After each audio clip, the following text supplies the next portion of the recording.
Hazrat Abdullah bin Masud radiyallahu anhu reports that when they would perform the prayer behind the Prophet sallallahu alaihi wasallam, they would say, "Salutation be upon Hazrat Gabriel alayhi salam as well as Hazrat Mikail alayhi salam.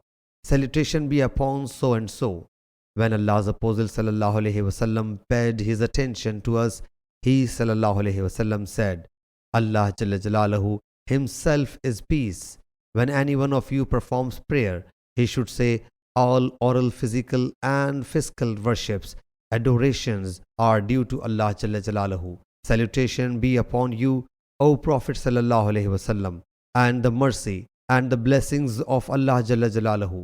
Peace be upon us and upon all the upright bondsmen of Allah Jalla Jalaluhu."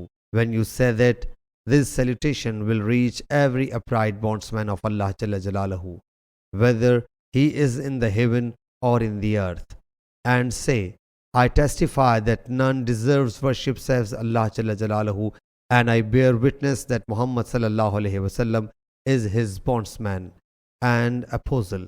Sahih Bukhari, Hadith number 831.